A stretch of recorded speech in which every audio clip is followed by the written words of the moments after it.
With me. So it is supposed to rain today, but look, it's dry. All the rain chances. So we've got our shoes covered.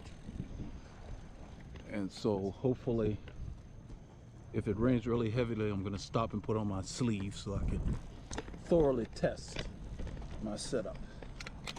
But it's nice this morning. Finally gotten used to our heat. Yeah. This is a beautiful morning.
On mute. Thank you.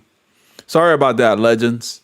I had put the thing on mute when I ended the other session to edit the video in studio. Because what it does is it records a video when we do the live session and it saves it for those who could not attend.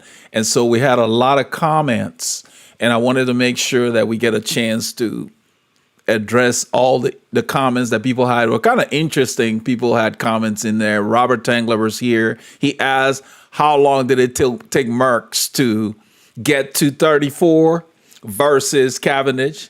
And so I couldn't really get into that on that video because it would have been just a long run-on highlight. Because some people come to just get the highlight, those who can't watch the whole tour and so forth.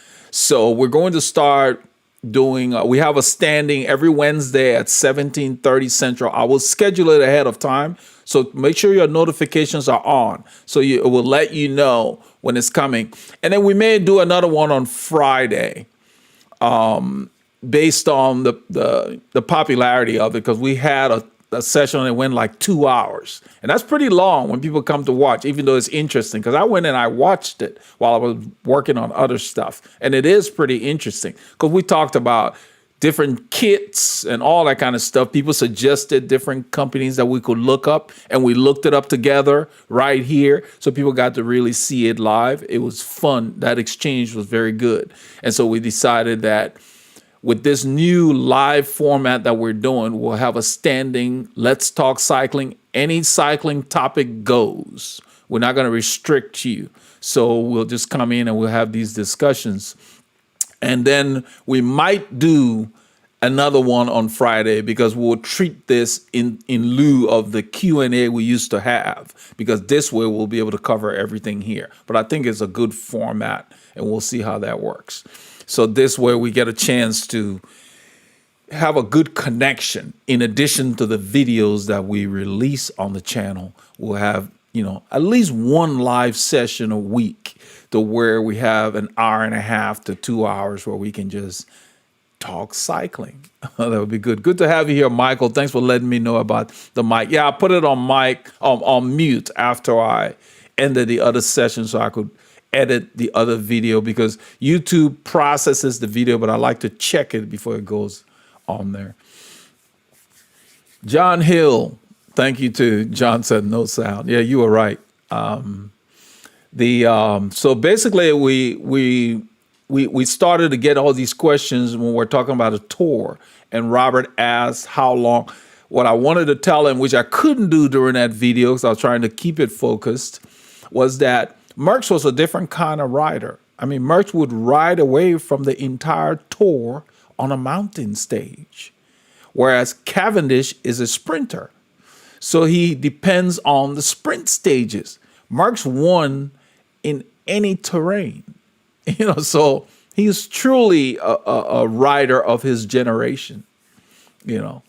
Let's see here. Who do we have? We have Samuel. He said, I've been enjoying this session when I'm able to join. We appreciate it, Samuel. I'm going to get them scheduled to where people can work around it. There were suggestions from the members, and some people sent some messages, our channel members on here.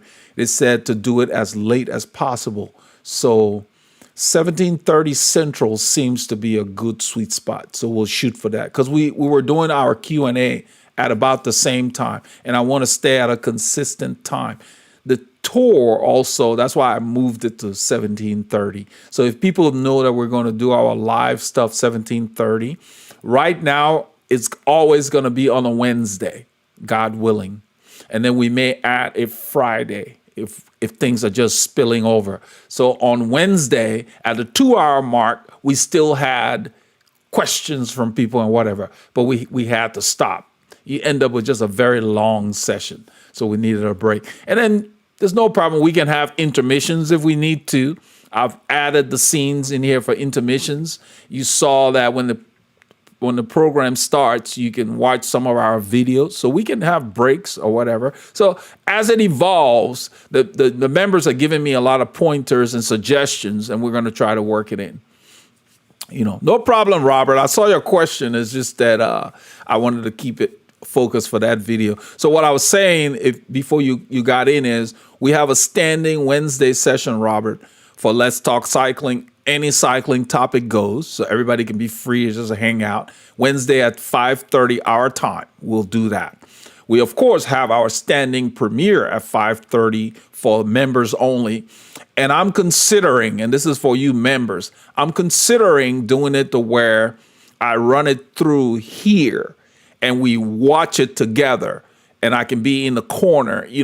It's an idea. I ran it by Paul, and I think Paul Ilonga said it might be a good idea, because I'll get a bowl of popcorn and sit in the corner and watch it. And we can watch it together so you guys can actually see me, and we're watching it in this screen. So that's an option for our members, and we can kind of shoot the breeze. Because right now it's a bit anonymous. We can only chat. So I think adding that on Tuesdays as a live session where you guys can come here and just members can chat like we do now.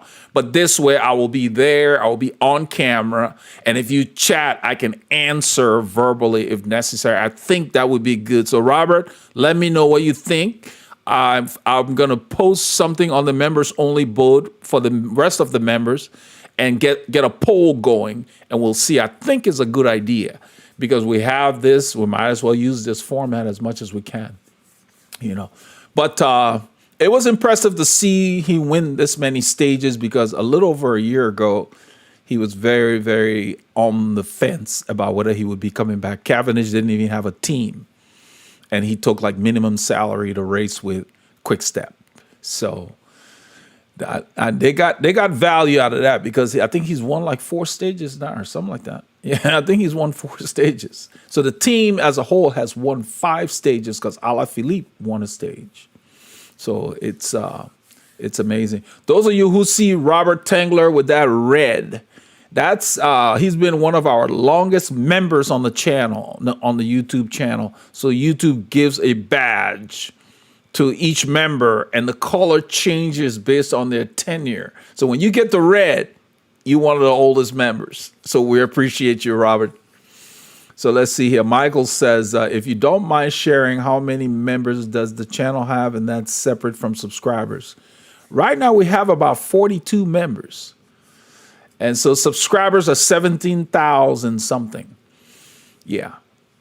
So the members, the number varies, but for the most part, we have members in different categories. So we have members that have access to videos about fit. We've moved a lot of the specific bike fit videos to members only. And I get a lot of input from members. I solicit the members. I have more contact with the members than all the subscribers. I mean, I have a lot of subscribers. So the members really, depending on what tier they're on, they influence the channel. Depending on the tier you're on, you can influence the videos and whatever else. So I got a lot of input from members on the direction of the channel as I started getting ideas of what to do to just make the channel even more unique. So the members, it basically varies from month to month, but we're averaging probably between 3 to 7 members a month. And it's something that I started a while back, but the perks continue to change. So I start to look at, okay, what are the members using? Because I want them to get something from that membership besides just helping the channel. And so what are they using? What are they not using? So depending on what tier you have access to bike fit through the Veloharmony website and other things based on where you sign up. But most of our members participate in our premieres every Tuesday. And that's the one where I want to bring on this format here and just have a members only live session for them. So they'll be the only one who can chat. Right now, to benefit the subscribers, this Let's Talk Cycling is only for subscribers. And of course, our members are subscribers. But our members, when this thing, like when it got busy on Wednesday, the members and super chats take precedence. So we basically, if we have a lot of questions, we make sure that members are taken care of. And of course, the super chats are taken care of. So there are a lot of different perks. So if you look on YouTube, it lists what the perks are. When you go to the channel page and try to join, it'll tell you. And then you can pick whatever level you want to be on. But it's getting very popular. That's why I'm streamlining things and making sure that we can deliver the perks we promise the members. That's what's important. And all the perks don't only relate to some things on the channel. Some people get free bike fit assessments, free training. You know, there's all kinds of other stuff for different levels. Mr. Houdet is here. I think it's Angie Houdet. My opinion on short fit seats. I'm not sure what you mean by short fit. Yeah, Robert, I appreciate that. I think it's a good idea. I think it's unique to this channel. I don't want to copy people. I don't like to copy people. I do my own thing. So I will definitely get that because I think it would be cool to have like this scene here. Let me switch. So let's say, for example, on our Tuesday, I'll be sitting right there with my headphone with a bowl of popcorn and we're watching the group ride and just the members are chatting. And so when you guys chat, I'm not going to chat back at you. I mean, I can, but I'm just going to answer like this. So I appreciate your feedback. I got a lot of other feedback like that from the other members as well. You know, so the cool thing about being a member is they can contact me via the website if they need to. You know, there are different members only posts that we put on YouTube that only they can see, you know, so it's kind of. All right, let's see here. So yeah, Robert, we're going to be rolling that out next Tuesday. I will work on it this weekend. It's already set up, but I'm going to put, I'm going to have it run. I want to run it from within, I'm thinking whether I should run it from within YouTube or Final Cut Pro, but we'll see. Whichever is more reliable. So I can run the master file and you can really get the HDR, because I edit in HDR. Those of you who are techies, HDR is a high definition filming that Apple introduced. Well, they didn't create it, but they put it on the iPhone 12. And those of you who have iPhone 12, you may have realized that when you film on there and you try to put it in some software, it's very overexposed. It's a different format that Apple's using. They're not using standard definition. And I don't know why they did that, because most people are not even ready equipment-wise to receive that. And so, but it's a very sharp way of filming. And if you remember, I think even the iPhone 11, when you would take a picture, instead of JPEG, it would save it in like a HEIC format. And then if you try to send it anywhere, people would be like, I can't see that or whatever, unless they had a phone. And then you would have to convert it to JPEG. So Apple does stuff like that. They come up with stuff before it's really mainstream. And so those kind of things, you know, I try to keep up with that and make sure, is it really worth the hassle? If people are not going to be using it, I don't need to load a 30 gigabyte file because the picture is that much sharper, because it'll take forever to get up on YouTube. So those are the kind of things. So that's why I may run it from within Final Cut or from because YouTube compresses what we upload. So you're not getting like the greatest quality necessarily, because they have multiple formats. They'll do it in SD and 4K and HD. So depending on your device, then you get the benefit from it. It's good that they do that. When they process, they make multiple formats. I think that's neat. All right, let's see here. Who do we have here? We've got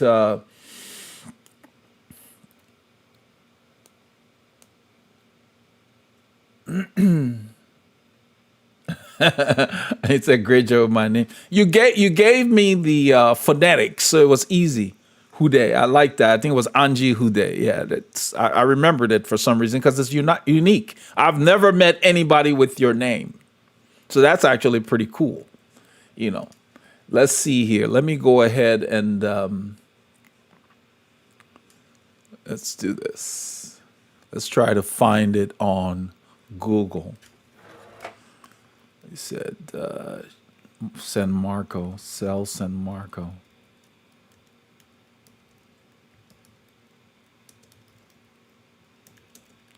Short fit. Let's see here. Super comfort dynamic. Interesting. I don't know if that's the same thing. All right, let's see here. Let's bring that over here.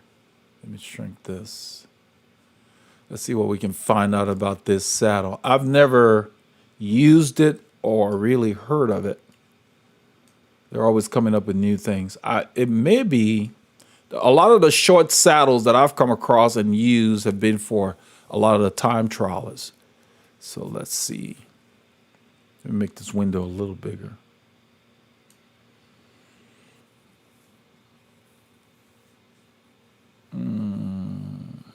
Supposedly, I'm just reading the little caption down here. They're saying for satisfying the most demanding cyclists. I'm more interested in the length of the rail on saddles than how short where you sit is for me, because I want to have more adjustability.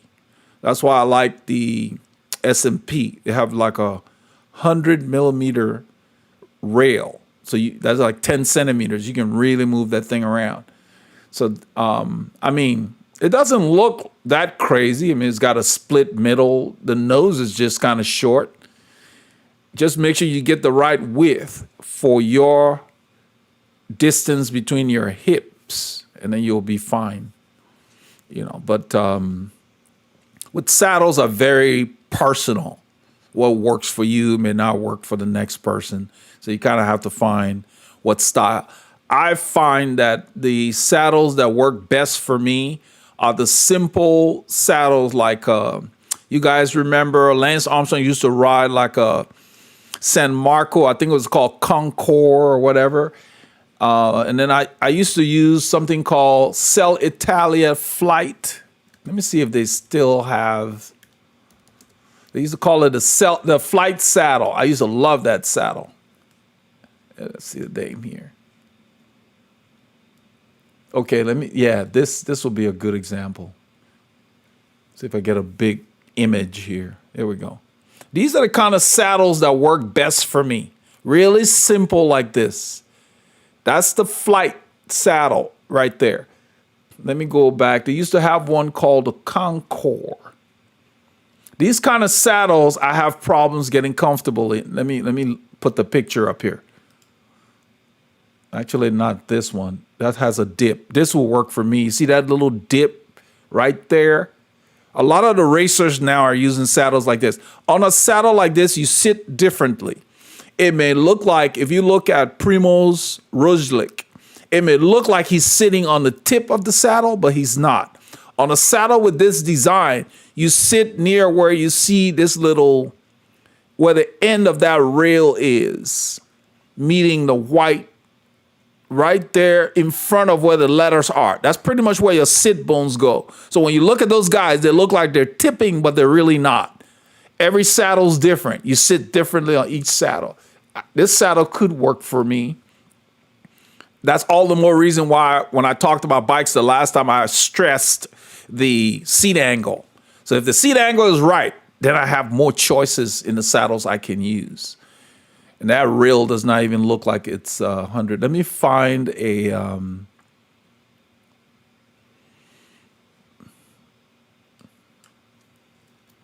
There was a Concord. I think they called it Concord. I forgot the name. Concord. Yeah, Concord. Here we go. This vintage. I'll come to your question. Somebody asked, what's my most favorite saddle? That was the Flight at that time. But right now, the SMP Dynamic is my favorite saddle. So it evolved over the years. But when I competed, I used the Flight saddle. It was simple. There wasn't a whole lot of stuff on it. This Concord saddle in the middle there, back in the day, I used to like that. It fits. It has that. I like saddles that have a dip. Just that little curve. And like this black one here. Let's see if I can get a bigger picture. Let's go back. I want to get an individual picture, not that one. They've got the three of them. If I were to pick a saddle, it would be these two, the white and the black. The one on the left right there, if you look at it, it does not have much of a dip. You don't see that dip on the far left. That's what I avoid. If it's very flat or concave, I guess like convex, it's not going to work for me because it presses up on you too much. And then sometimes you have to tilt it down, but then you end up sliding. So, yeah. So the Flight saddle, the Physique Arione, and now the SMP. Those were good saddles that I was happy with. Yeah, the short fit saddle, it's just the nose looks short. It looks like a regular saddle. What matters is where you sit on the saddle, not so much that nose, because you really don't use that much. But I don't want it to be too short to the point where when you're in the drops, you're on the tip without really tipping, if you know what I mean. So I'm sure they do it within reason. I have not ridden any short saddle. I use the standard saddles, like you see in the picture here. I prefer that. But I think for time trialing, some of the riders will use shorter saddles for the UCI restrictions in how far they can be behind the bottom bracket. That's the reason some riders will use the shorter one.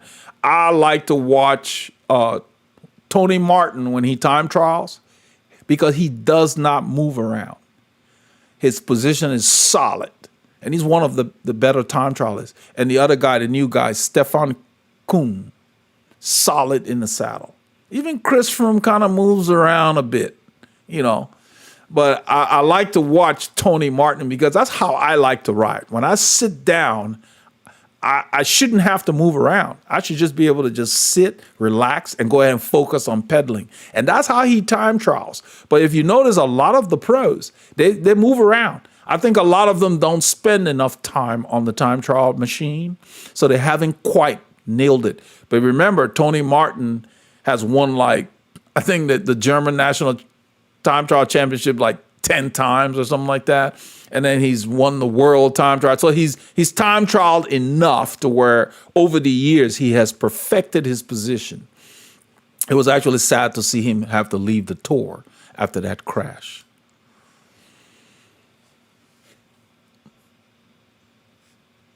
So yeah, so when it comes to saddle, you want to pick a shape that suits your anatomy because everybody's different. Even the SMP, they have different shapes. They have the Forma, they have all kinds of other saddles in there. I'm sure I could find another one that would work, but that's an expensive exploration. Because the SMP is not the least expensive saddle. I think it's like $200 and something. But I like it because it's solid. And when you sit on it, it does not move. The lightweight saddles can move too much. I don't have a carbon saddle because they're a little more fragile. I like solid stuff. And I don't have to buy them all the time.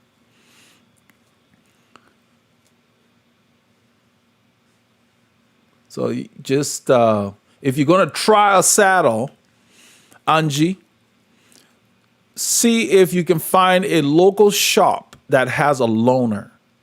Some of the manufacturers will make specific saddles in unique colors and they stamp loaner on it.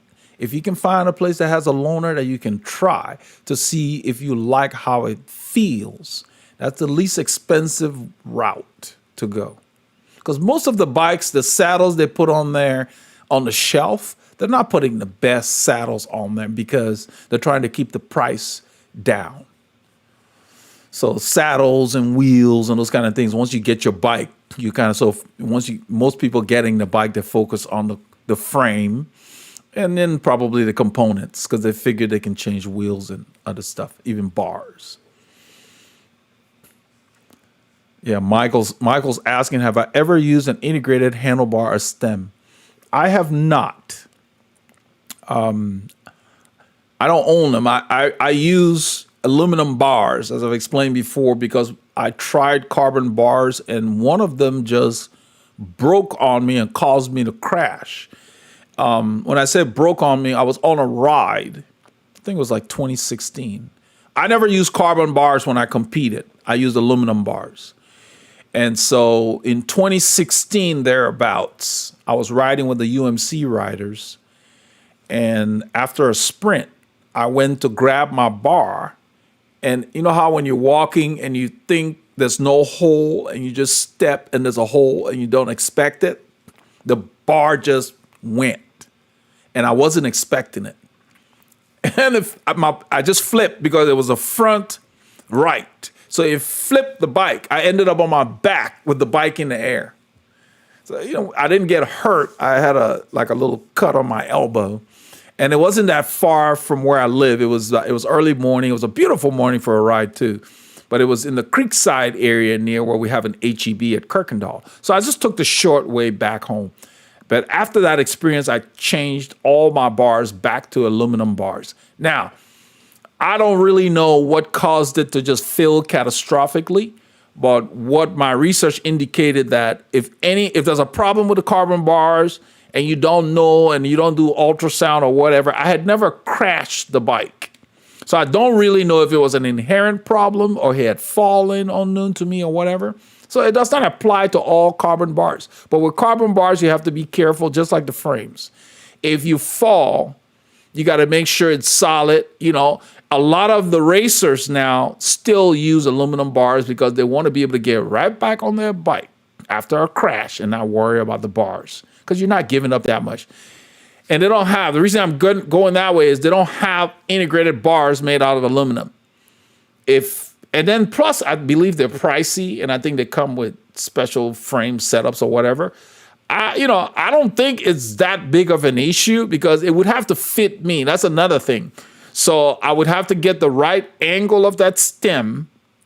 I ride on one bike, I have a 13 centimeter stem with a minus 17 degree drop. Then another bike, I have a 14 with a minus 17 degree drop. I like the minus 17 degree drop because coupled with my 73 degree head tube angle, I'm at 90 degrees with the road. That keeps me level, is comfortable. So if I started to use like the 6 degree and those other things, I would have to compensate with a different length of stem. So nothing's wrong with using them, but you've got to really dial them in because it's an expensive thing to order a combo bar and it's not correct for you. You're kind of stuck. So no, I don't own any. I don't plan on getting any in the near future. To get one of those would be an adventure I wouldn't want to participate in because I'm staying away from carbon bars. And that's what they offer. They look neat because you run the wires through them. They're nice and clean looking, but yeah, I don't own any. So Angie says, the short fit saddle resolved my problems with genital numbness. That was my main problem in longer climbs. Yeah, that could be, but there are many factors why you get numbness in certain areas. Saddle height, fore aft. I don't think it's necessarily the length. It's where you were sitting and what kind of pressure it was putting on you. Don't feel like you're limited to short fit saddles to be comfortable. It's, bike fit. The saddle, you have to sit correctly in the saddle to be comfortable. You can get comfortable on a lot of saddles, but you have to compensate. Like the one in the picture you see there on the left. If I were to use that, I would have to make sure, because it's a very long saddle. So I have to make sure I'm sitting correctly, and I may just drop it 1 degree because it doesn't have that dip like the other two on the side there. So those are the things to keep in mind. But, if you solve the problem with it, that's a good reason to look for another saddle. Don't make a change unnecessarily. If you find a saddle you like and you have multiple bikes, try to stay with the same saddle. It makes your adjustment easy. It makes your setup on the second bike easier than using different brands. Every saddle's different in the different brands. And so you have to make sure that you stay consistent. So as you transfer that point in space from one bike to the next, your numbers are the same. But yeah, bike fit is very dynamic. You just have to always pay attention to what you're doing. If you change your cleats or whatever else, you want to make sure you don't ignore any discomfort. Even if you get a new short and it doesn't feel right, well, if you know your fit is solid and you know the short is the problem. But for the most part, once you're set up, you don't have too many hassles with different things. All my bikes feel the same, because everything's in the same position. That's why I talked about the angle of my stem earlier. So if I were to change that, it would change the position of where the bars would be. So it would affect the length and the height of the bars. So that's all important. Like if I got a different frame that had a 74 degree head tube, which would put the bike a little further away than the 73, which is this way. So you kind of have to compensate by that and say, okay, I've got 1 degree change in that head tube. How many millimeters do I need to adjust for in my stem to make sure the distance is the same? And did that change, assuming the height is the same, then the change is only lengthwise, because a 74 degree head tube will put the stem forward if you're riding a 73. So when you go from bike to bike, you have to know all these angles to keep everything the same.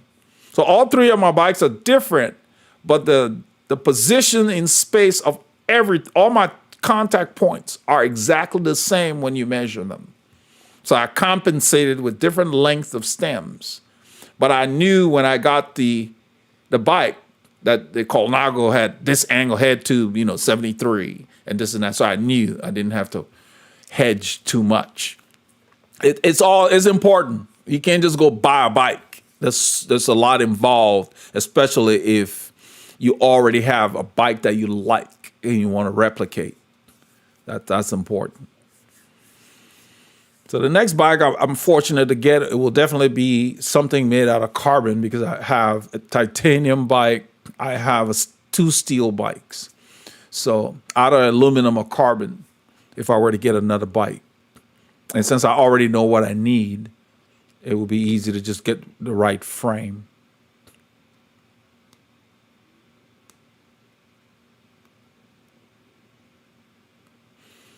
Since you were so good with my name pronunciation.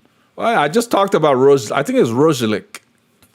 Primos. Yeah, Primos had to leave the tour. Primos used to be a skier. I read up on him a little while ago. He used to be a skier before he got into cycling. So he got into cycling a little late, but he has the talent. So that he just needs to go and recover from these crashes. Too many crashes this year. We lost a lot of GC contenders this year because of the crashes. So hopefully they can kind of calm that thing down, because, these guys are just all over the place. We need to make sure that we get to see the battles. So we lost some opportunities there, but it'll work itself out.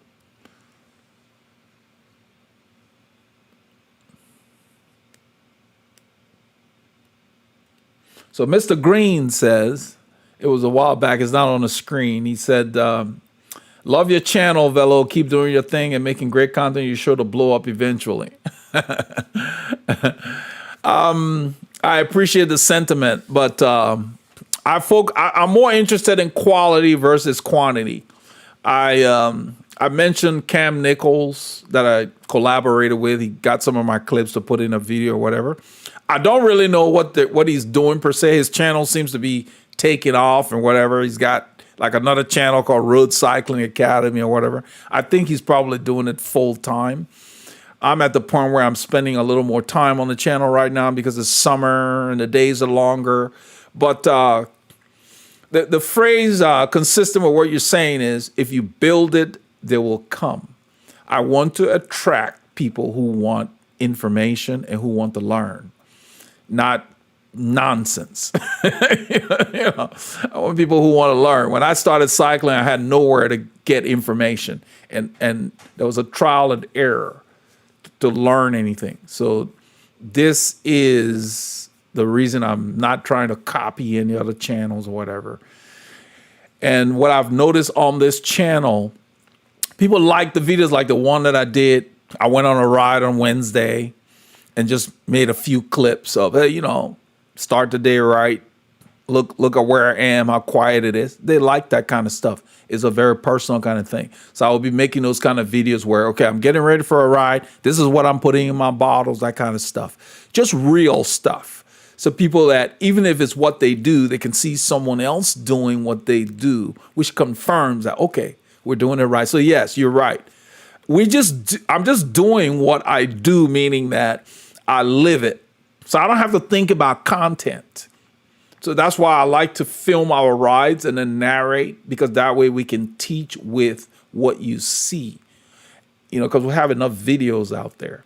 And then I focus on the quality of the products that I introduced to the channel. I think you guys will like the next Suki jacket. A jersey. It came in. I tried it today. I've already done the clips. I just have not edited yet. But they're making some nice stuff, and they're listening to some of my suggestions. So I like working with them. They increased our discount to 15%. I think it was 10. I had mentioned it was 20. I misspoke. It was 10, and she increased it to 15. And I told her, okay, I thought it was 20. And she said, 20% is kind of a big chunk of their margin. So 15% if you use Veloharmony to buy anything on their site.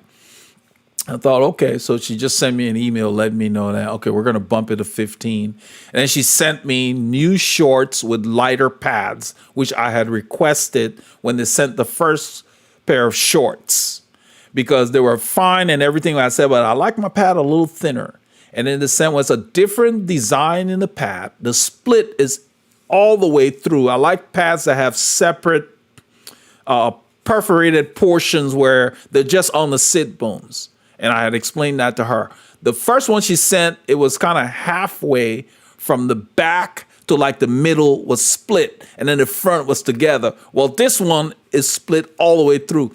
So we'll see how that feel goes. I will take it out tomorrow on the ride and see how it feels and compare it to the other one. I already started the video. So we're just doing it. So it's natural. So I don't have to write a script. I just do what comes naturally and what I'm doing. That's why everything just kind of flows. So I appreciate that. That's the goal. So let's see here. I think he's talking about Primos. Angie says, check out on YouTube how his ski jumping fall looked like. Yeah, I'll look into it. I haven't seen that. But I think we'll see more of Primos. Let him go rest up after that crash. Melanin is here. Good morning. Yes, Melanin is in Asia, so it's already Saturday out there. So, Melanin, where in Asia are you? Because Asia is a continent, I believe. Let's see here. I'll look at my world clock. I'm going to look at Beijing. It's 7:39 in Beijing. Are you near Beijing? J West Boy is here. Hey, J West, welcome. 7:39. So that means it's Saturday, Melanie. I hope you're getting ready to go on a ride. I know it's hot. You said it's humid and hot out there. We've been having all kinds of rain here. Hong Kong. Okay, cool. Okay, you're in Hong Kong. I think you guys might have the same time. Let's see here. Let me search for Hong Kong.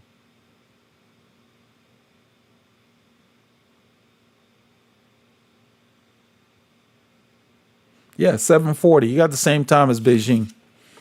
7:40 in the morning. It's time to go ride. I just had breakfast. Okay. Yeah, get out there, get your K's in. It's been, we've had these showers throughout the day. Like yesterday, I was trying to do the yard because, I've been trying to dodge the rain. And in the summer, the grass grows like gangbusters out here. So we had all this long, looking like crabgrass, just unattractive. And so I tried to get it cut. And then I get out there for 5 minutes, rain. So then I stop. And then the rain stops. Then I go back. So I only did the areas that had the longest grass and then left it because you don't want to cut your grass when it's wet because you can damage the yard, and you can clog your mower. It's just a hassle. The blades are wet. They don't cut very well. And if you must, then make sure you cut them very high. That's important. So I just did the area at the front near my mailbox so it would look decent. You can't just have the place looking just overgrown because the rest of the yard was okay. And so I had planned to trim today, Friday, and the entire morning we woke up with rain. And don't get me wrong, it didn't stop me from riding. I was out there, I had the mud guards on the bike the whole week, and it's still on the bike. So chances are I'm just going to leave it there and ride tomorrow. So it wasn't the kind of rain that would get you super wet. It was just periodic showers in different spots, but unpredictable. So you couldn't really do a whole lot of stuff. Even the professional lawn guys were dodging the rain that come by to cut. So yeah, Melanie, I'm glad you could join us before your ride. So let's see here.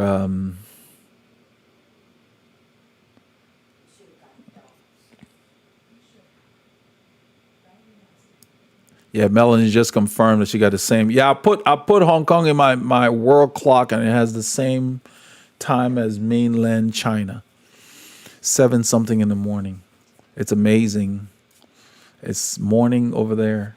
It's nighttime here. It's about time is it now? It's almost 7 p.m. 1900.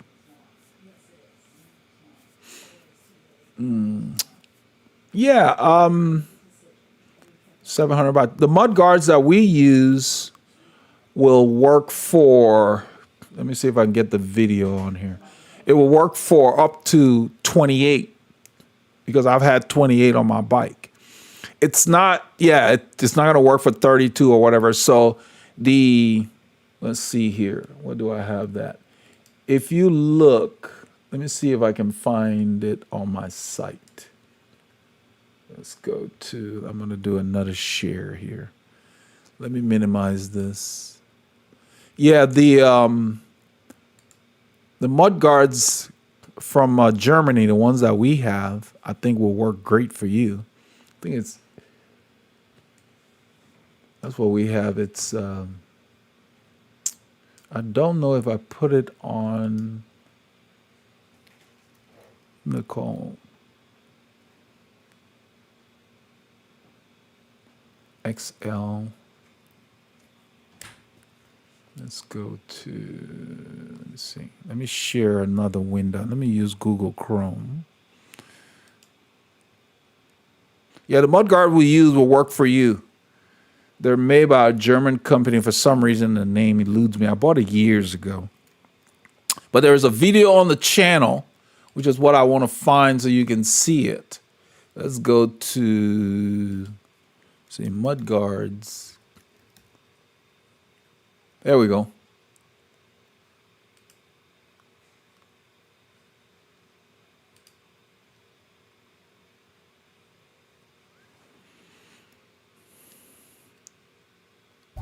Hello, legends. Good Yeah, day. SKS Today raised I want blade. to introduce you to That's what you need. my new ring gear. I'm not going to play the whole my video, bike. but if you I've watch been waiting the on this video since there, mid-December. I it will ordered give you from everything you Pro need Bike on how Kit to set it up in and the whatever. I UK. did a tour. They liked it so much that they came and This put their is, own comments. The made in manufacturer. Germany. This is the SKS. They call it the SKS Race Blade Pro XL. That's what you want. You want the That's XL. the model name. Okay, so I did a watch lot of this research video. Let me before I go made back and show. So if you go on the channel and just search for mud guards, I just typed mud and it showed up. I hope that helps you. But that's what will work for you. The SKS race blades. Let's see who here to comment there. That's what we use, and I've had it for 4 or 5 years, I think. And they just work. They're easy to attach. They send a little plastic, what they call them, paint protection film that you put on your bike so it doesn't scuff up your clear coat, because you get a little grit on the foot. And other than that, yeah, it's a little fiddly to set up, but once you set it up, it's solid. If you watch my video, I showed how to set it up, because there weren't a whole lot of good videos out there on YouTube. Let's see here. Somebody talking about screws in their hip. Robert Tangler, can you clarify something? You have screws in your hip from a wreck. I broke my hip in a head-on wreck. That's why I ride the trike. Never got past the fear of falling. Yeah, I mean, you know, we're watching Shark Week now, my wife and I, and people that have been bitten by the shark have problems. Some of them have problems getting back in the water.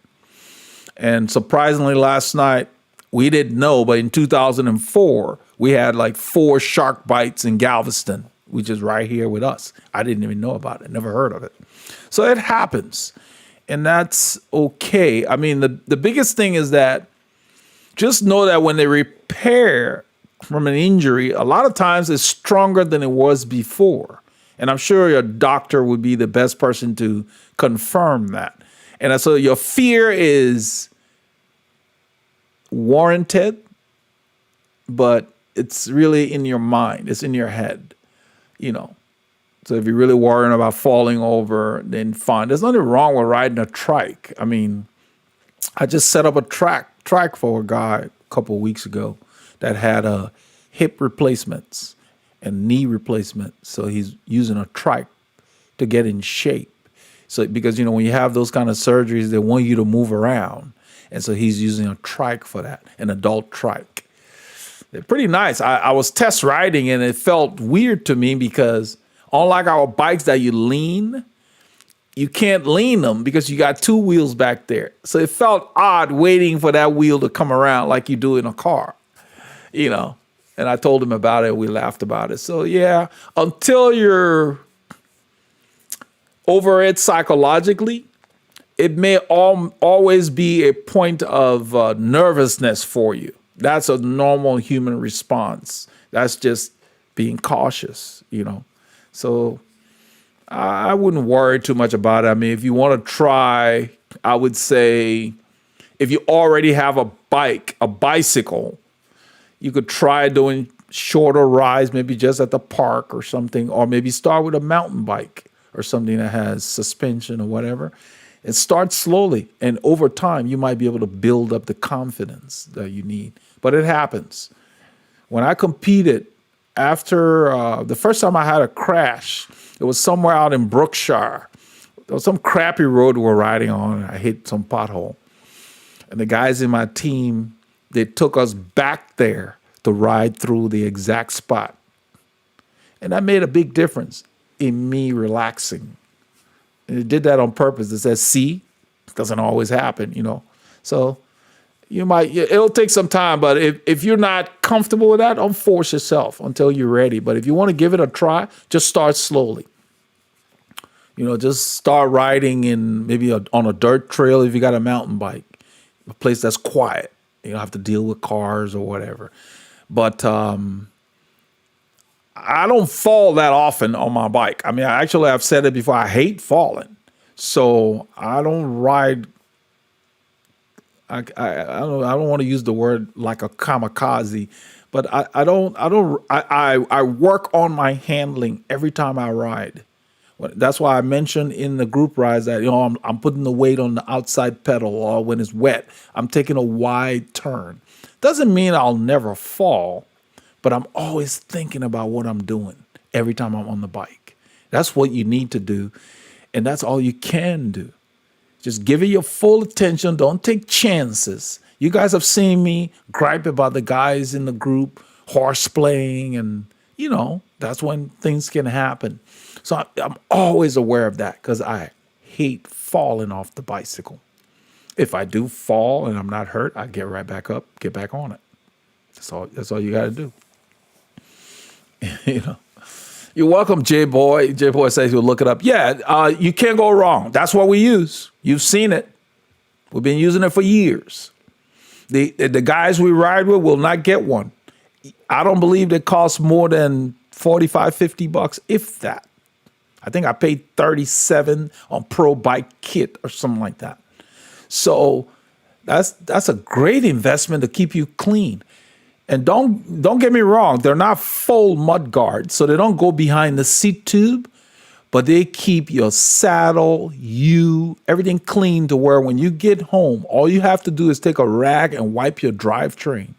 If it's raining every day, I don't bother wiping the tubes.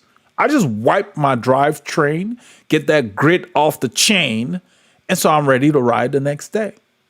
That's all you need to do. If I didn't have that on there, I'd have to clean my saddle. I'd have to clean my shorts myself. Not that I don't wash the shorts, but you know what I mean. You'd get the dirty black water from the road in your pads. And what actually ends up ruining your saddle when you get that grit and the water on your saddle that comes from underneath, you grind your leather and you end up tearing it quicker. So that thing is a great investment if you're going to ride when it's wet. So our saddles last long. People who ride without protecting the saddle, you can it's almost like sandpaper when you get the grit on your saddle and you're sitting on it. Just imagine that. So yeah, you got to get that. I mean, I have schedule. It's like if I need to ride now and it's raining and I'm going to do a long ride, I go. Or if there's a chance of rain, I just put it on the bike. So I left it on the bike the whole week because every day this week there's been a chance of rain in our area. You can't let that stop you. I would have missed a whole week. So Robert said they actually have a tilting trike now. Okay, didn't know that. Yeah, it felt odd, but I installed a basket and everything on there, and the basket was empty, so it was noisy because metal on metal, And I recommended, he had called me to help him select it, so I recommended that he get a trike with 7-speed. He wanted to get a single speed. I said, no, if you just had surgery, you need multiple speeds because our area, we've got some grades, so you can take it easy. Right now, he sent me a text a week later and saying that his butt hurts from the saddle. And so I said, well, we can make some adjustments. I set his saddle a little lower because of the surgery, so he would, ease into it. But then he went and bought a saddle, and then he just sent me a text. I bought a new saddle to try, and this and that. So I didn't say anything. He's doing his own thing. I'm staying out of it. All right, let's see here. Who do we have? Carlos. Carlos, welcome. Let's see. Carlos says, I have the same mud guards. Yes. Yeah. I mean, you're gonna get rained on. If you ride a bike long enough, that's kind of like getting in your car and going somewhere. That's why you have wipers. Rain's gonna happen. So you're gonna get rained on. And if there's a chance of rain, you stick it on the bike. Even if it doesn't rain, at least if it rains, even if your shoes are not covered, you will be cleaner than everyone else. That's why we don't follow the group in the rain. You saw the few times we tried to the spray. So just Paul and I ride because he's got a mud guard, I got mud guard. So we just ride. So when it rains, we avoid those guys. There's no point to it. There's no reason why they shouldn't have mud guards. I'm not going to take my nice kit, get out there and get all kinds of crap on it. And you get grit in your mouth. It gets on your face and all. Who don't know what's on the ground? It's like, so that's what the rain itself does not get you dirty. The last video we made, we had a blast. Got home, we're dry. The material, the polyester elastane in our jerseys, it dries. So you don't need to be worried about the rain. You need to be worried about the dirty water because when the rain hits the ground, the grit and the sand and dust coming from your wheels, that's why people don't want to ride in the rain. That's what gets your shoes dirty. So you get those things. We cover our shoes, even though they get a little damp, because other than we have a Velo toes pair that we use. That's the only thing that stays completely dry. But the other ones that breathe, like the Asos S7, even the Rafa Pro Team covers, once they get wet, a little bit of water gets through. So you get a little damp, but at least your feet are not super hot. Plus, once you get home, you take a rag and clean the cover. It's a lot easier than trying to clean your shoes after a wet ride. So having the cover on your shoe, big difference. So when it's cold and wet, I'll use Velo toes because that is 100% waterproof with the little sleeve that they have. We showed it in our video. Yeah. So there's no reason to this time of year. I don't even care. I don't need a rain jacket. Because it's warm enough to where the rain actually feels great. It's like somebody spraying you. Yeah. So I just put on my jersey. I don't mind feeling wet because in a few minutes with that wind when you're moving, you dry off. So it feels good. You guys saw I had a cap on. I wear a cap made out of polyester elastane, just like the jersey, which is a lot lighter than the cotton caps. And it does not retain water. So that I put that on my head. I always cover my head because I'm sensitive to the sun. You can see the blotches here. I'm sensitive to the sun, so I either wear a bandana for several reasons. The sun and sweat getting in my eyes. So I either wear a bandana or a cap on every ride. I have something on my head. And I'm not the only one that does that. Mo, who used to be a pro, he rides with the WCC. He always covers his head. Either a bandana or a cap. Because that keeps the perspiration off your face. You don't get salt in there. And so I just, and the bandana is very breathable. So there's no reason not to. And then when it's cold in the winter, I can wear the cotton caps and the warmer caps when it's very cold. But all year round, I cover my head with those bandanas that are made of, some of them are made of Cool Max. You can even get them on Amazon or wherever. They're all very breathable. In fact, I even wear them sometimes. I'm just going to Walmart. I just have it on. You look like a pirate. And then when you put on your mask, that really gets it going. All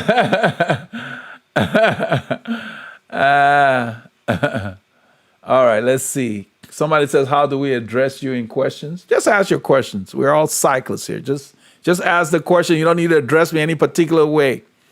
You can say Eldred, whatever, Veloharmony, whatever works for you. But just post your question. We're all here. I see your name there.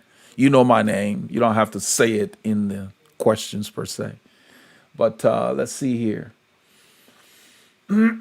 Alvin Yan, he said, first time watcher and recent subscriber. Welcome to the channel, Alvin. What's your name and how do we address you in question? My name's Eldred, Alvin. It's in the, I actually have it on the channel description.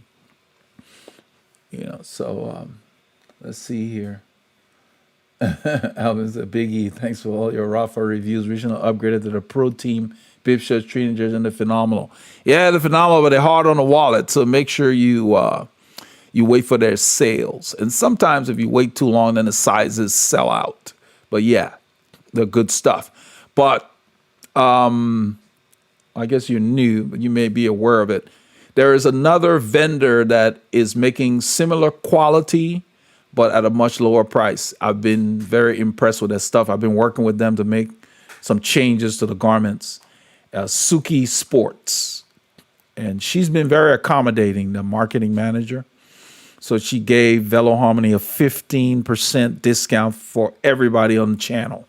You just use the word Veloharmony, all caps, on Suki Sports. And there's no restriction. So I like that.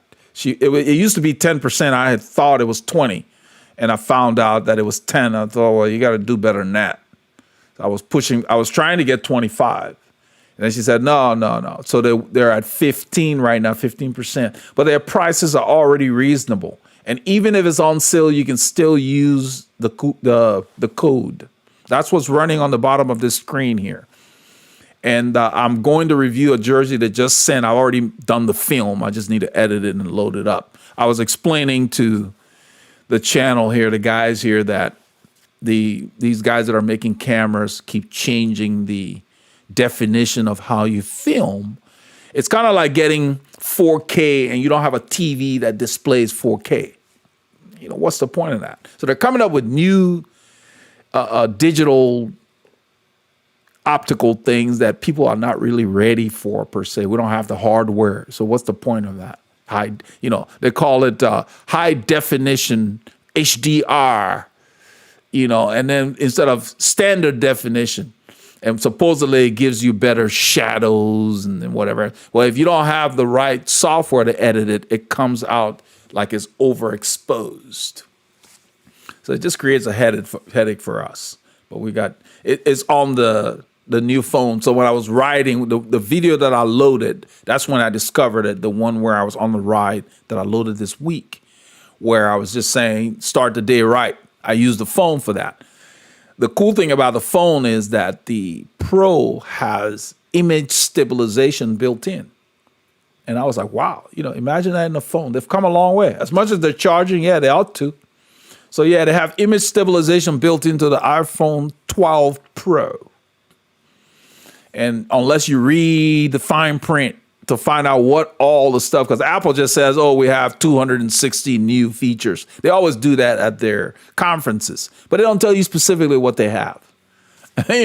So I like the fact that I can have the phone with me in my pocket, which I normally take anyway for communication, but be able to just take it out and take a snapshot and not have to break out the GoPro if I'm not in the mood for filming. And that was nice to know. But then I had hassles converting the film back to standard definition. Those are the kind of things. Anyway, let's see here.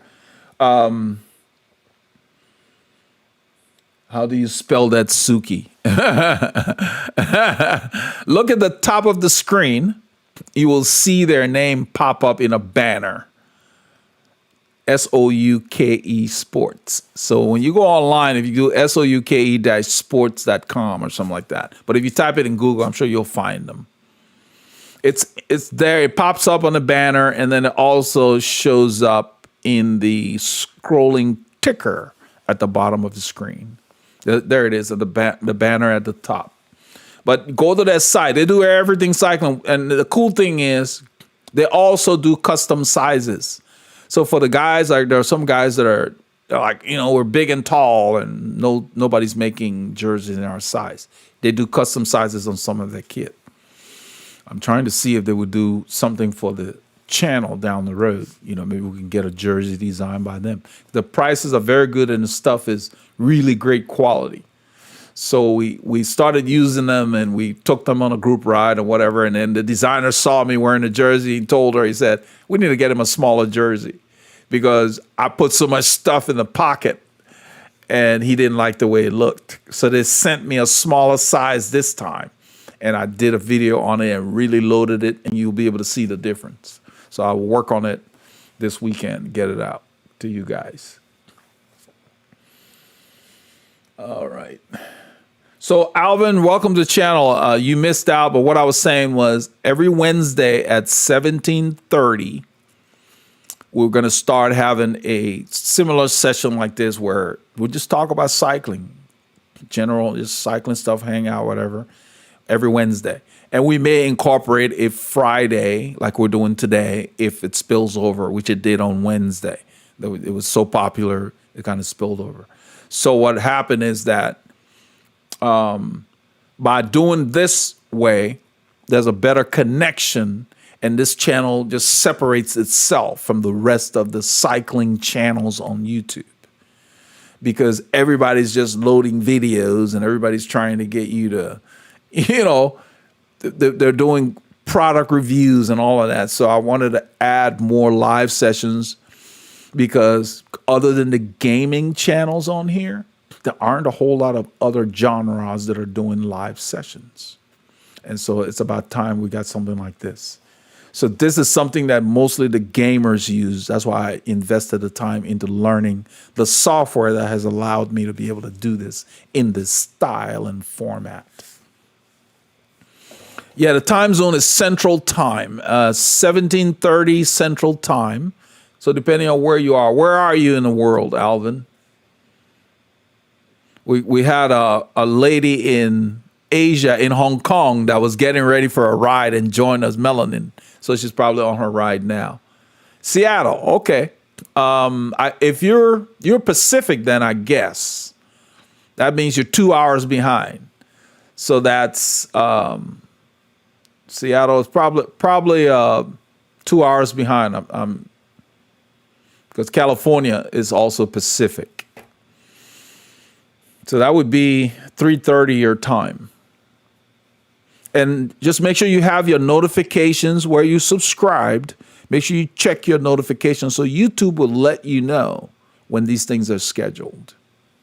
If you have your notifications turned on, so you don't have to worry about it. And then once you get the notification, you can always set up a reminder.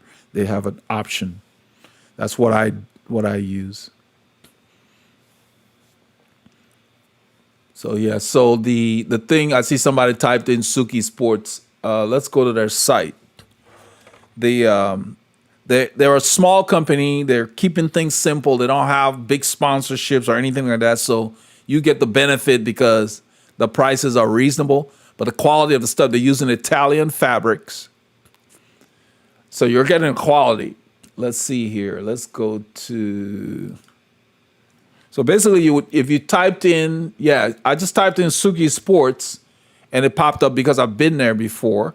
So for example, I'm gonna go. Let me do just a Google page. So if I typed in Suki Sports, you can see here. I just typed in Suki Sports on Google, and all of that shows up. So they have a Facebook page and so forth. I don't go there. I don't use Facebook that much. So this is where you come, but basically, it's really easily navigable. You just come in and look for tops, bottoms, and so forth. They have all kinds of designs. So depending on your taste, I'm sure you'll be able to find something. They sent the orange one. That's what was in a video that I did. And then they sent the green. We already have custom jerseys. Let's see here. Somebody just asked. Let me close this. Let me load another window. Then I'll show you our jerseys. Yeah, we have a jersey on our website. If you go to veloharmony.com, let me, let's do Chrome here. Let me load that window. Yeah, we've had a jersey for a long time. We've done videos in them and so forth. So let's see, do that. Okay, here we go. Let's shrink this down a little bit. All right.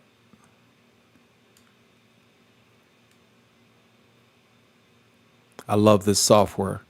Makes it a lot easier to deal with. So if you go to veloharmony.com, you just type Veloharmony on there. It will take you, you can go on Google or whatever. It will take you to our website. We got jerseys, T-shirts, all kinds of stuff. I don't push that much. I mean, they show up. People have known, and we wear them from time to time. But this is the website. If you go under the shop, you will see the Veloharmony team kit right here. And you can go there and select what you want. We're having our own custom caps designed. And I think you will like it. Let me see if I can show you what it looks like in a little bit. It's not on here yet, but we're having a design. I don't like to put anything on here until it's ready. So for example, that's the bibs. We got tights. This is the jersey.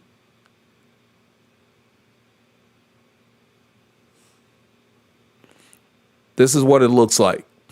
I'm still dealing with the designer because you see this armband that looks mustard yellowish. When the jersey shows up, one of them looked reddish orange. And I told him, to you, it may not be a big deal, but to me, it is. So I told him, you need to go ahead and make sure that's fixed and send me a sample before we get any more batches. But that's the jersey and the caps. Let me show you what the caps are going to look like. You'll love it. I don't think anybody has seen this on the channel because this is still in the queue under production per se. We're getting it designed right now. We have it. I had the drawings done, and now we're getting the designer to actually put it into print per se on the material. We have not gotten that proof yet. I requested it months ago, and I guess it fell through the cracks. So I've been bugging them to get it done. Let's see here. Where did I put it? Veloharmony kit. All right, I'm going to share this window. Let's see here. I think I called it.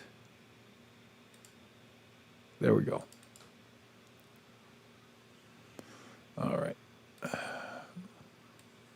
I'm just going to put this on this screen, maximize it, and I should be able to display it here. Let's see here, that one.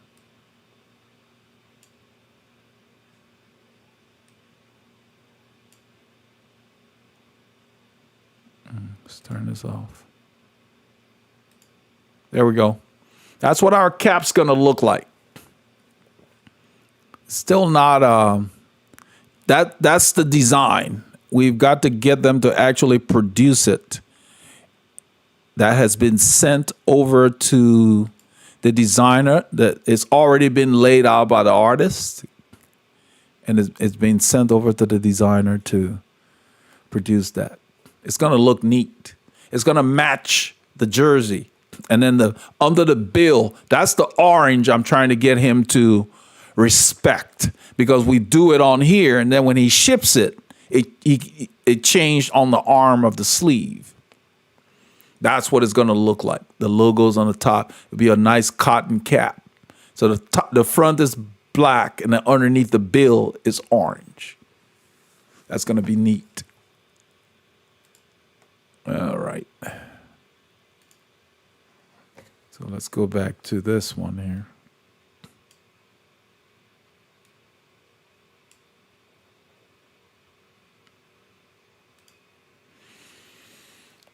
So I'm glad you asked about it, but there was no way you would have known. But it's there. On every video, I have the website on there, so people who are curious can go to the website. People have everything on that website has been requested by people on the channel as a service. And so once we got a lot of requests, I didn't have the time to keep replicating stuff, so I just built a service for it. So we do fits through there. We do remote fits online, like a video session where we help you with your fit, and that's kind of neat. So he said, Alvin wants to know, what's the purpose of a cap? Do you wear it under your helmet? Yeah, Alvin, when it's cold, your head will freeze if you don't put on a cap. Remember, our helmets are aero and light. You got to cover your head. It's like wearing a cap when it's cold. Also, I wear, a different kind of cap made out of elastane.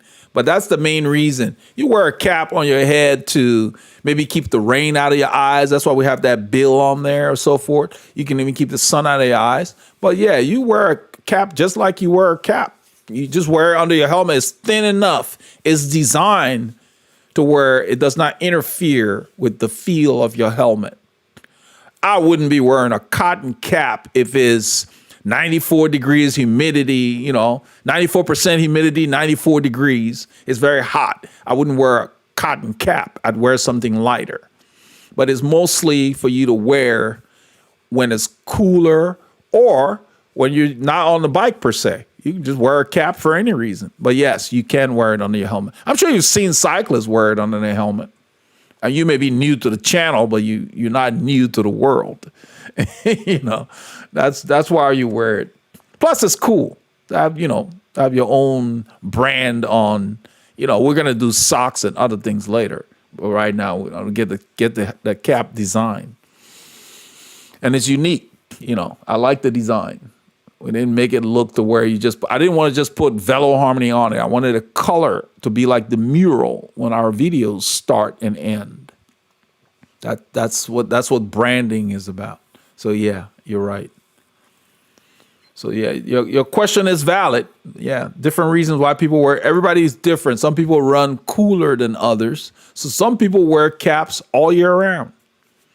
Like I said earlier before you came on, I wear a cap or a bandana to keep my head protected from the sun, so I don't get burned. So, because it gets hot down here.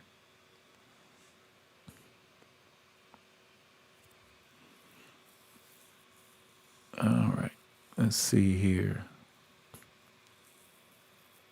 Drum OSX, welcome to the channel. I just saw your comment. You said, I'm so happy I found your channel. Thanks for the cycling content for someone who is new, 2 months in. Well, you found the right channel. And watch those group ride videos since you're new, so you can learn, because we have narration. You're not just watching people ride. There's a lot of I narrate and I edit, and so there's a lot of tips in those videos. We have a bunch of videos in there, so just catch up.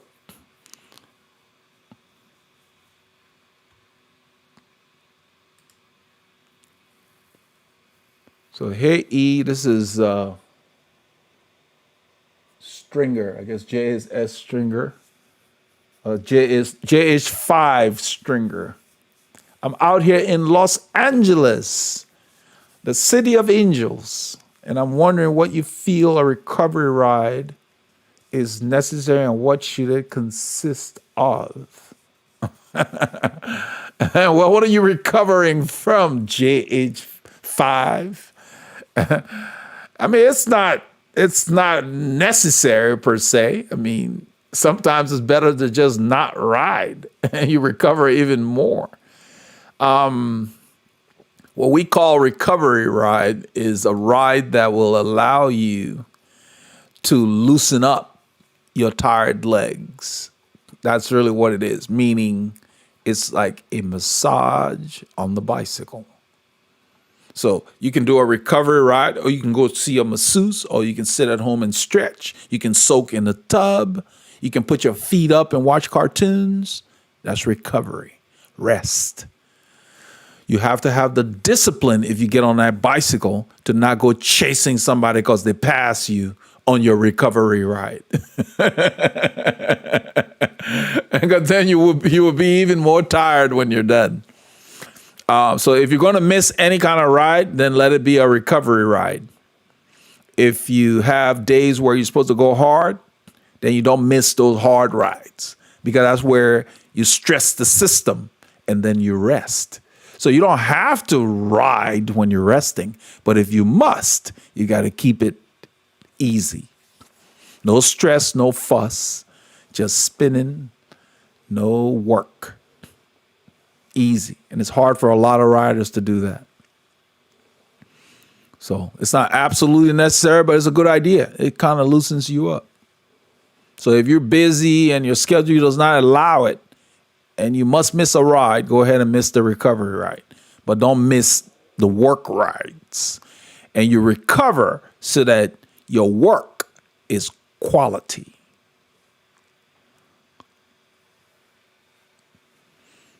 As far as what it will consist of, I can't help you with that because I don't know what your goals are or what kind of training you're doing or anything.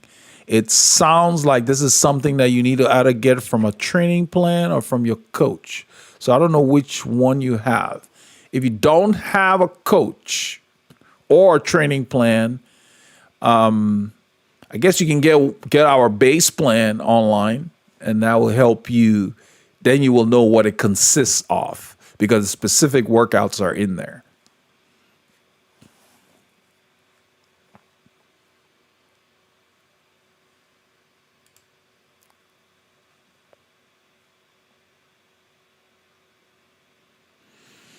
So, yeah, let's see here. I'm going to load, before I answer your other question, let's see what we got here. Let me load up the website so I can, let's see, turn this off. Here we go. So you go to our website, you look under, let's see, services, because the question you're asking has been asked so many times to where I came and I built this. That's why I'm walking you through it. Okay, let's go. So you would look under services on the website, go to veloharmony.com. Under services, you would see fitness programs. You can start there if you want. I mean, it's got other sub areas, but I'm just going to load fitness programs. That will give you the answer you're seeking, and then I'll get to your question. Let's see here. So once you get the fitness programs, let me do this. You can look in the fitness programs. We have different plans there, depending on the time of year and what your goals are. All right, there we go. Depending on the time of year and what your goals are, what you want to do is to say, okay, the reason I'm bringing you to this page, right there, there's a write-up that talks about the length of the training period and all of that. So I walk you through the microcycles, the 7-day cycles, and so forth. Then you have to decide, do I want specific workouts? That's what you're asking about, what's included, what's in there. Or do I want a plan that has those workouts plus guidance? The reason I did those things were I had the plans out there, and some people said, I just want to do a workout for leg speed. I just want to do a workout for climbing. I just want to do a workout for intervals or whatever. So that's what's in the cycling workouts. Then the training plan. So for example, once you look in these plans, then you will get an idea. Now, looking in the plan, when you click on the plans, there's information that will answer your question, but I'm going to go to your question now. Let me go there. Okay. So your question was, how do I actually determine how that is? You said, this is Alvin Yen. Okay. Alvin says, thanks for all the answers. Question on calculating FTP. I see people talk about ride as hard. Welcome, Howard. We got a new subscriber. Welcome to the family. Welcome to Cycling Knowledge. Knowledge is power. Alvin says, thanks for all the answers. Question on calculating. I see people talk about ride as hard as you can for 20 minutes. You don't want to ride as hard as you can for 20 minutes because that's relative. Let's see here. How do I actually determine how hard that is? That's a very valid question. But actually, that last phrase, Alvin, you can determine how hard it is. If you can't go any faster, that's as hard as you can ride. But they're saying ride as hard as you can for 20 minutes. Now, what that means is you're riding at an effort that if you were to try to go faster, you would have to stop or slow down. That's what it means. So what you're describing here is an FTP test. So you do an FTP test so that you can determine your training zones. Go to the website. Once again, let me go back and guide you through it. So on the website, I hope if you're near a computer, you could do it now, but you can do it later. If you go on the website and just search for threshold test, you will find it. Let's see here. I'm looking for it here. It's somewhere here. Did I pass it?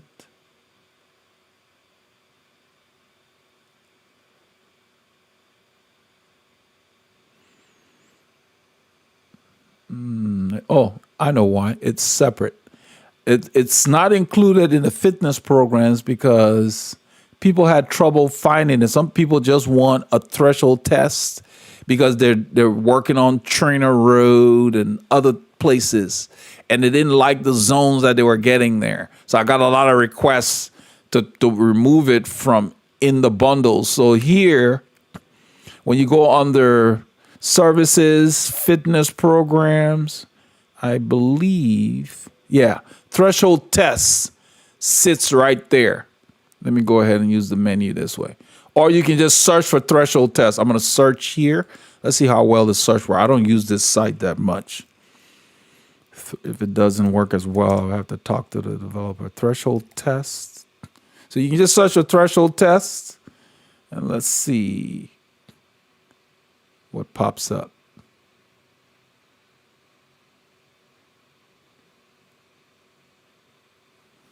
Okay, they're showing up in these plans because they're included in these plans, but right there, that's the threshold test right there.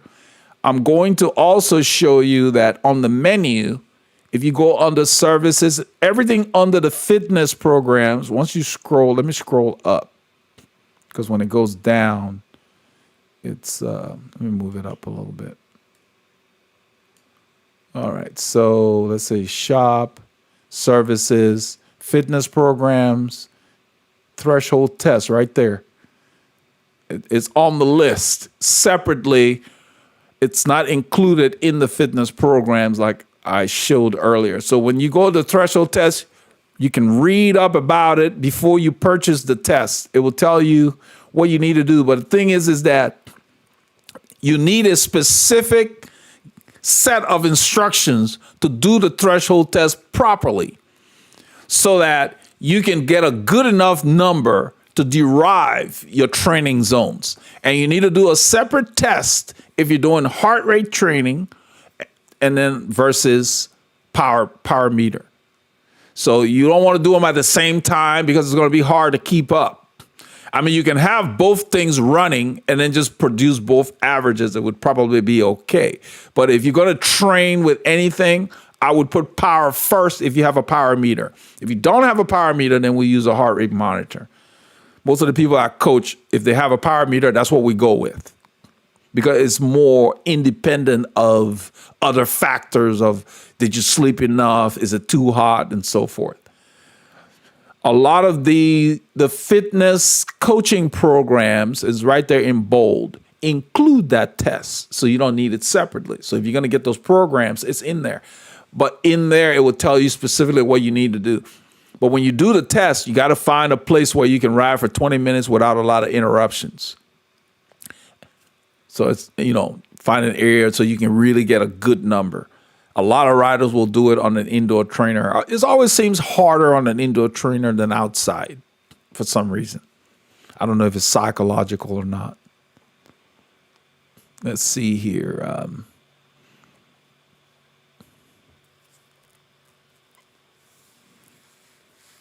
Alvin, if I can keep riding a bit after 20 minutes, does that mean I failed and need to try again? You're supposed to be able to keep riding a bit after 20 minutes, but you will not necessarily want to keep riding as hard as you can for longer than 20 minutes, because it's hard if you're doing it right. So yeah, if you want to keep going, chances are you didn't do it quite right. Because in the threshold test, we'll tell you to start slowly and then start edging up, so that by the time you get to 20 minutes, you want to get to where you can barely continue at the end of that interval that you would need to recover. It doesn't need to be perfect, because you're going to do that quarterly, generally. You will do that enough times because your fitness will change if you've been training consistently. There's no point in doing a threshold test if you hadn't trained. So once you get a number to start with and then you don't train, just stay with that number, because the whole point of doing the test is to see improvement. So you don't want to, it's not a whole lot of fun. It's kind of like doing time trials. It's like a time trial effort. It's not a lot of fun. So you don't want to do it all the time. Unless you're a maniac, a glutton for pain. All right, let's see here. Carlos, he says, I wear a swimming cap over my helmet to protect myself from the wind when it's cold. Yeah, you can do that, or you can put even just those inexpensive shower caps to block the wind. You can do that. I wear a hat because I want any kind of perspiration to not get in my eyes. So I want something that will absorb any perspiration. And even in the winter, sometimes, depending on how hard you go, you can generate a little bit of perspiration. I don't like to cover my helmet because then I can't regulate it very well. And sometimes it can get too hot if the day warms up. Where we live, it doesn't stay cold the whole day. It may start out 2C, and then in 3 hours, it'll be 21. So yeah, with varying temperatures, you got to be careful. And I'm sure you've experienced where you had to take off that swimming cap. So you do whatever works for you, But I'd much rather put a cotton cap on because I know well up until maybe 24, 28C, I'm going to be fine instead of covering the helmet. Let's see here.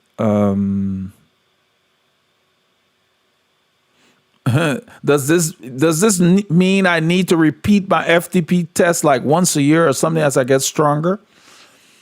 I don't know about once a year. That's too long. A whole year? No. If you're really training for something, you could probably do it every 6 weeks if you're on a rigid program, depending on how consistent you are. That's about the shortest time to track improvement is about 6 weeks. Reasonably. You don't need to go a year. A year is too long. If you're training consistently, your fitness will change. It's not going to be changing to where it's super dramatic, to where your zones are going to be exorbitantly different than before. What will be changing is the amount of power you are generating in each of those zones. So just because my heart rate is 160, when I'm fit, I'm going faster at 160 than when I was unfit. And it feels easier. Those are the things that are going on. So training is a science. You will never master it. That's the fun thing. So training is about getting to know yourself. That's what it's about.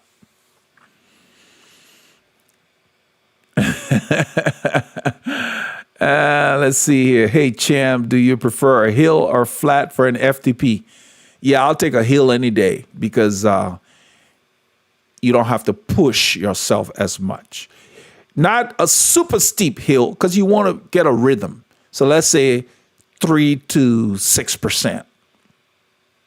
Rolling terrain to where you're going uphill. That's why we go north most of the time from here. Yeah, use a hill if you can find it. It's actually in the instructions on our threshold test. I put everything in there that I thought people would need to take the test. So the people who take it, once they're done, then I help them derive their zones. It's getting to the point where I'm getting a little busy, so I'm going to create a calculator page and put it on the website for people to derive their own zones after they purchase the test. Because the test is selling to the point where I'm having trouble keeping up with everything else I got going, which is a good thing. But I have a page built to where you just enter your number. You have to have an account, basically on the website, a free account, and you can log in, drop your numbers, and it will derive your zones for you. So let's see here.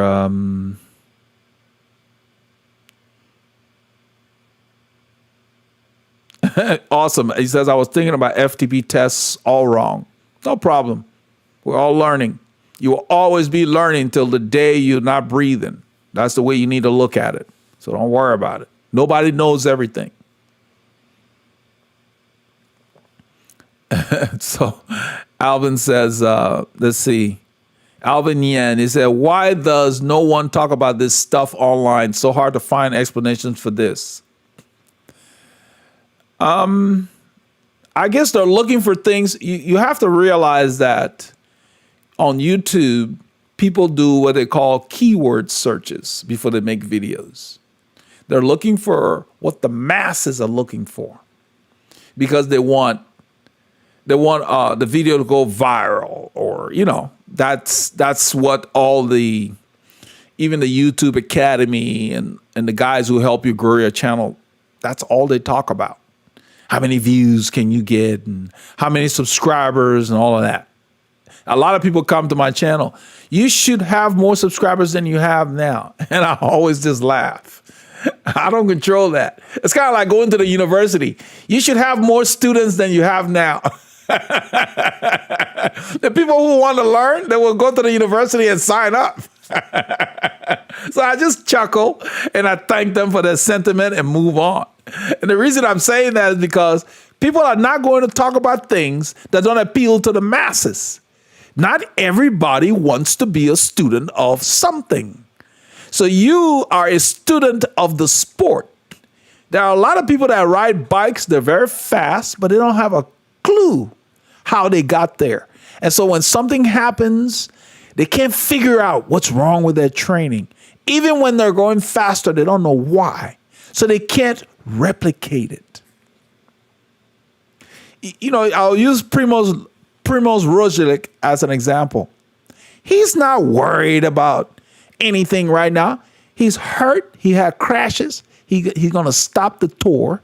He's going to go and recuperate and let his body rest because he has a formula and he has coaches that would tell him, that will ease his mind and let him know you had no control in the deterioration of your form. The human body had to use the energy he had to help him heal after he had all those crashes. So he did not have extra energy to perform. So understanding that or having somebody to confirm that helps you rest and not worry. So the people who are out there and one day they're going fine, then the next day they get dropped. If they don't understand why, they will always go through that. I know exactly why I'm performing the way I perform because I spent a lot of time with my coach when I was competing and I got to understand training and what it was about. Welcome, Ronnie. He's got a new subscriber. So keep this in mind. It is more important to understand why you're doing 16 miles an hour today versus 30 miles an hour going downhill one day. You need to understand that. I'm using miles per hour, but we don't train the speed. But what I want you to understand is that it is important that you know why are you going slow right now? Like the gentleman who talked about resting from Los Angeles. You're resting because you got a big ride tomorrow morning, and this is Friday. Who cares who passes you? You spin, you say hi, and you keep doing your stuff. I always laugh at riders who, in my area, I'm sure you have this, they pass, then they keep looking back. Like you're supposed to do what? I don't know you. I didn't make an appointment to ride with you. you know, so always have a purpose. Spend the time understanding how to train because that goes a longer way than just getting lucky and being fast one day because you won't be able to sustain it. I don't know how I got into that, but that's what it's about, you know, because if you understand why you're doing what you're doing, you don't worry about other people. You know, I go hard when I get up that morning. My heart rate's in the zone it's supposed to be in. I feel good. Yeah. They want to play. Let's do it. I talk about it on the videos. They want to play. I'm feeling good. Why not? But if you're not feeling good, you sit in or you let them go. No worries. That's why we don't worry about people getting dropped. People getting dropped does not mean anything to me.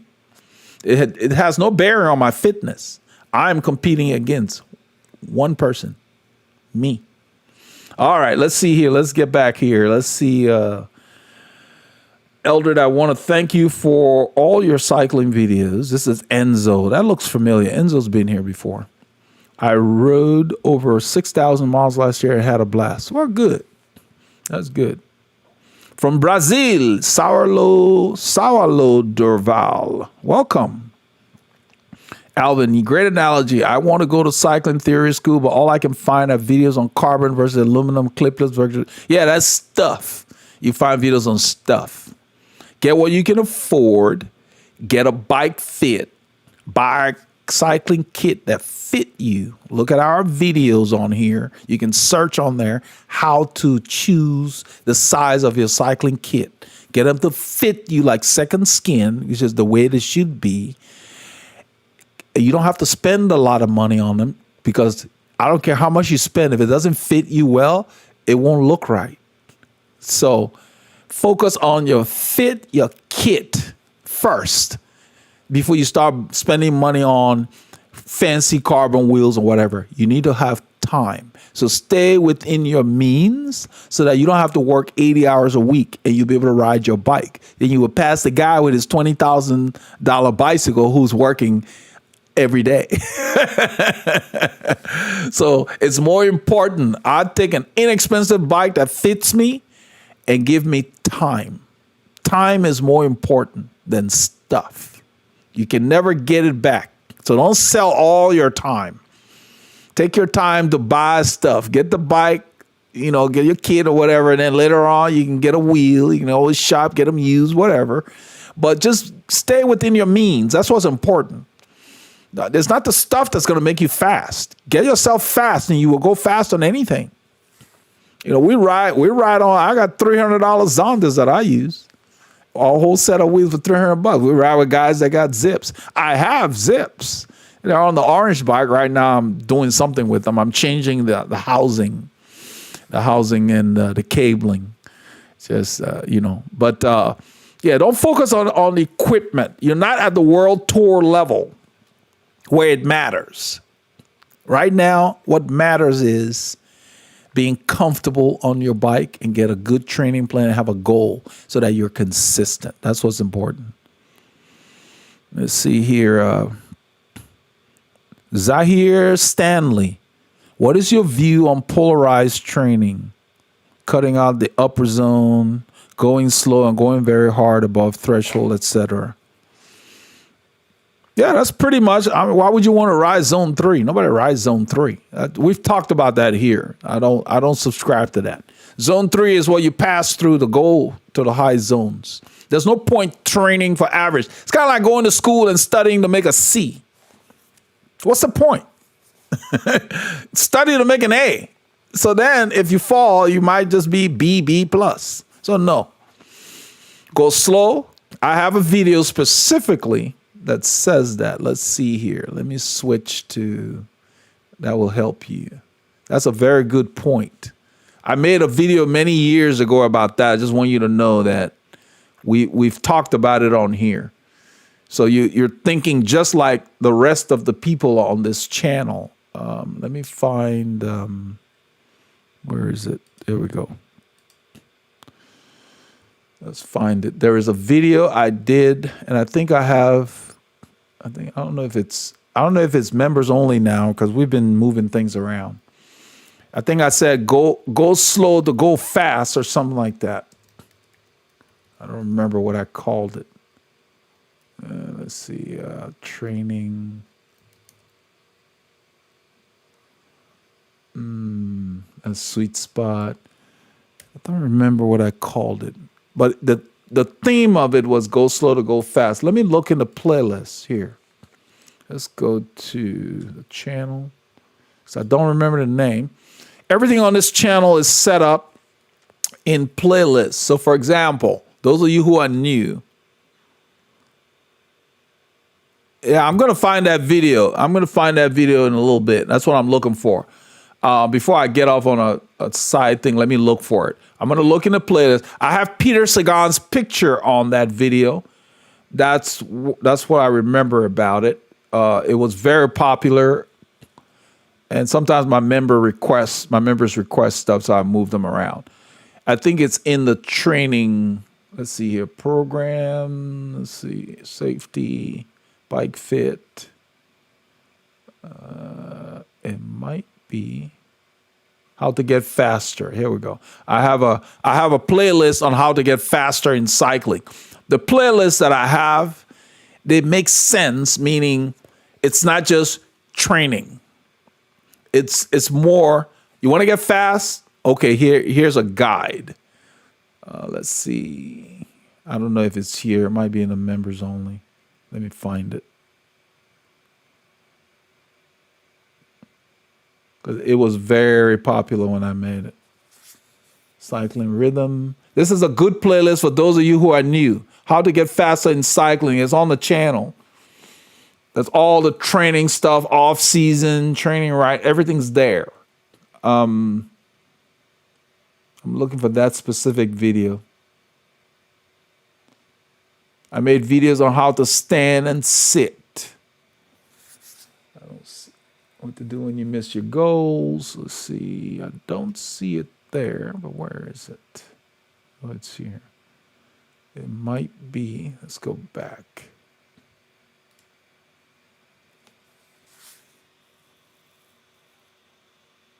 Bike repair.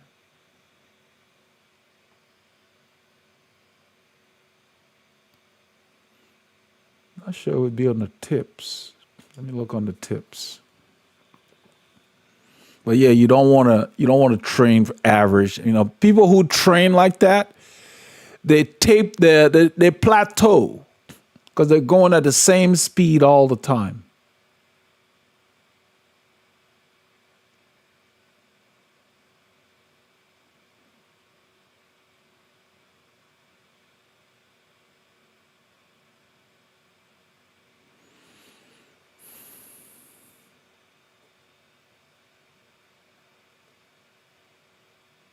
I'm looking at the thumbnails because I remember using Peter Sagan's picture on that video. I don't see it now, of course, when I need to find it. All right, anyway, let's see here. I will keep looking for it.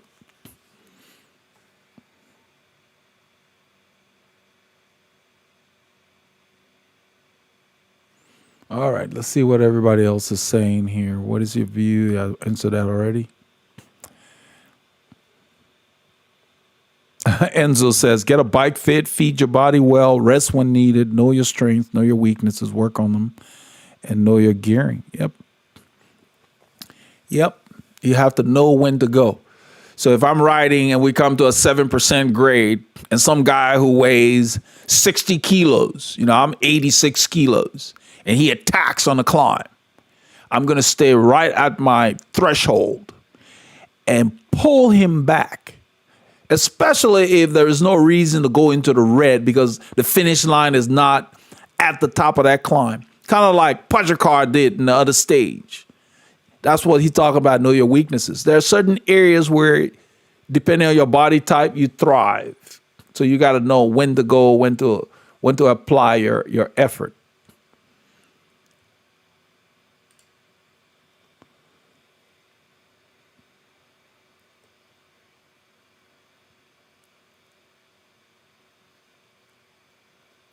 It's very weird. I know it's supposed to be here. Anyway, let's see here.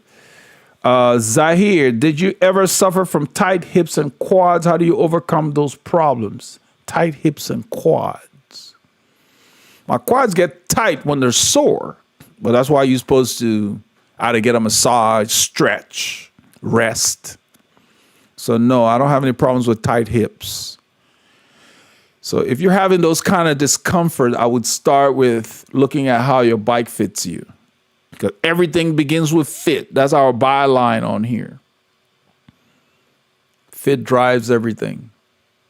Let's see here. Where's the training?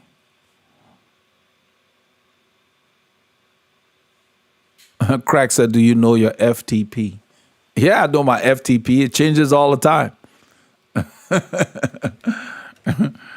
Most people training with gadgets or even not. Even if I had no gadgets, your FTP is functional threshold power. So if you're using a power meter, just using it, you got to start with finding your FTP. Otherwise, you're just looking at power numbers. You don't have a plan. Without knowing your FTP, you cannot derive your training zones. So yes, I know my FTP. Everybody I train does a threshold test. We just talked about it before you got here. The training plans we have includes a threshold test. You have to do that. You derive your zones, and then we know how you train it. And then periodically you retest because it's going to change based on how much work you're doing and whether you're training and recovering correctly to improve.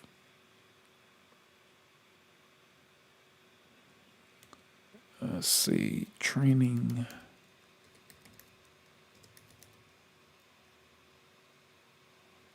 I'm trying to see if I can find, yeah, training for cycling. I wonder if this is the one. I think this is it. Maybe this is not the one with Sagan. Let's see here. Legs versus heart. This is a members only video. So the other one is probably there. This is similar to what we're talking about. What we're talking about, how to train for cycling, the science of training, learn what training is all about, legs versus heart.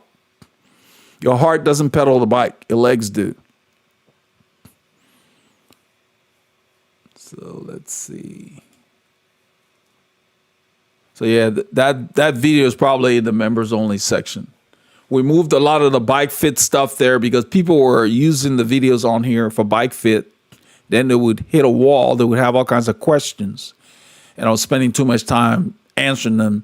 So once the membership started growing, we went ahead and moved it in there so that the members could have access to that. And that's where they are. So all the bike fit direct setup, because that freed me up to do bike fit with the people who are local or the people who sign up for online stuff. So by using those videos for the members, then I didn't have to spend that much time with our members, because some of our members have perks that give them free bike fits and free fit assessments and all of that. So that's why we moved some of those videos over there. Yes, everybody who knows what they're doing with power meters know their FTP. Everybody who knows what they're doing with heart rate monitors know their FTHR, functional threshold heart rate. We have a video on how to find your functional threshold heart rate. If you're not using the threshold tests, I guess you can gauge it. That's the video right here.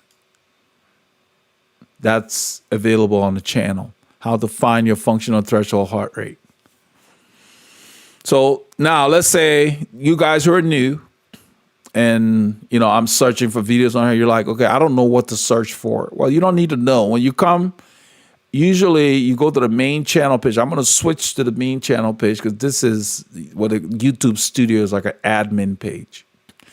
This is what you guys see, depending on whether you're returning or whether you're new. So when you come to this page,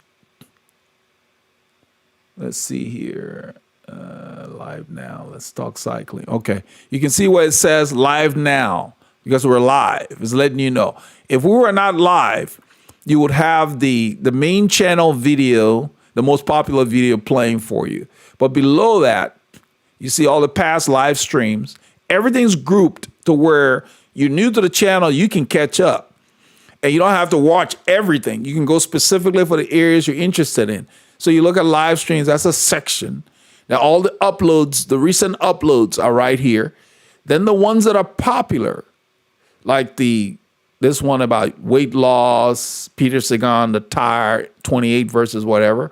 Then the members only videos.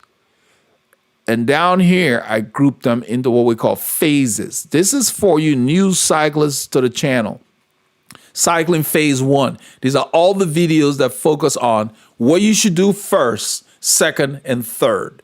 So this phase says, get a bike fit, get the right equipment, maintain them, learn cycling and its history. You need to kind of understand the sport you're going to get into. This is a very cool sport, and it has a rich history. So we've got some historical videos that I've made for some of the champions and all of that. You don't have to go through them, but if you're curious, you can check it out. But this will talk about bike fit, cycling components, maintaining your bike, which is what's critical. Then the second phase says safety, cycling tips, and your kit selection. And in there, we talk about how to not only select, but how to take care of your kit. I even did a video on how to wash them and how you hang them as opposed to putting them in a dryer. You should never put them in a dryer. Hang them.